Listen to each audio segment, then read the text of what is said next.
नमस्कार स्वागतम। आज आम करवा मैगी मंचूरियन बनवाई ये सब इनग्रेडिएंट्स गुड़िक आवश्यकता। ये देखो आम मैगी मैगी मसला एवं कटा होता कंचा लंका एवं देखो ये यही कटा होता पियाज कैप्सिकम एवं आरारूट पाउडर एवं टमाटो सॉस। एबे नेक्स्ट स्टेप को जीवा मंचूरियन को बनैबा। कड़े की बसाई दियंतु एवं कड़े गरम हो सारा पर किछि पानी दे दियंतु नॉर्मल वाटर एवं तादेरे किछि चुटकी भर लुण ऐड करंतु।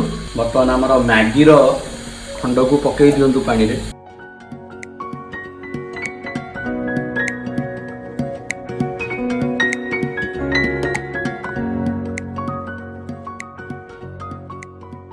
पात्र नियंतु एवं मैगी रो ये गुड़ी को काढ़ी नियंतु। एबे आधरे किछि आपण कटा होतुवा कंचा लंका को ऐड करंतु, लंका गुंड किछि ऐड करंतु, गरम मसला किछि ऐड करंतु। हमर नॉर्मल मैगी मसला जो पैकेट सहित आसे ताकू मध्ये ऐड कर दियंतु आधरे एवं 1 ରୁ 2 चम्मच मैं आरारूट पाउडर को ऐड करना। बर्तमान मिश्रण को भल मिसई नि। बर्तमान आपण ये जो मैगी अच्छी मैगी को ये किछि किछि नियंतु एवं ये हाथ रे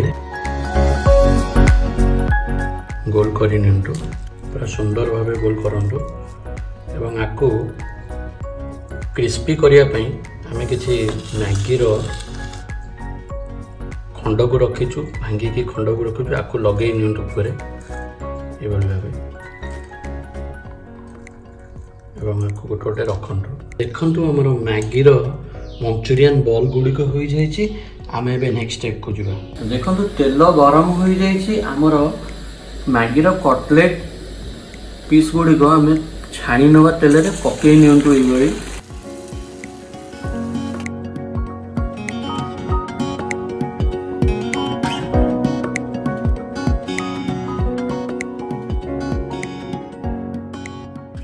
देखो आमर मैगी कटलेट बर्तमान छणा हो जाइए। आम मैगी रो बॉल गुड़िक प्लेट को काढ़ी नवा। तेल गरम हो जाइए। एबे कटा होता कंचा लंका को पकांतु।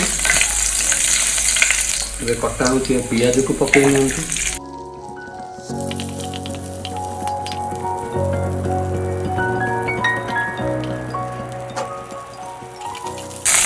देखो पियाज आमर हो आसलानी। बर्तमान कैप्सिकम को पकई नवा।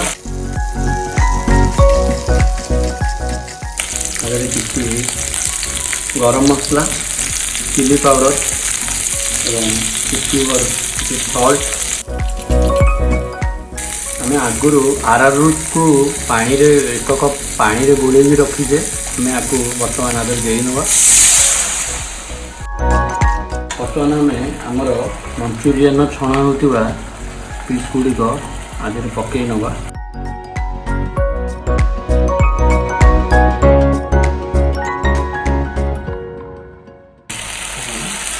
किसी टमाटो सॉस ऐड करनी।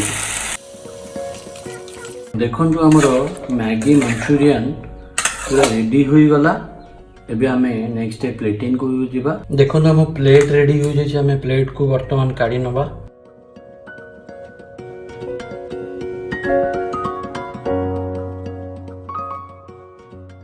गार्निशिंग पाई किछि आमे पुदीना पत्तर को ऐड करिबा एवं कटा होतुवा कैप्सिकम को ऐड करिबा।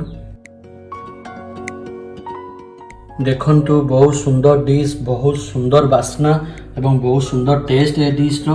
बहुत नुआ इनोवेटिव डिश आपण माने एपरी घरे बनांतु एवं अन्य मानकु खाया पई दियंतु।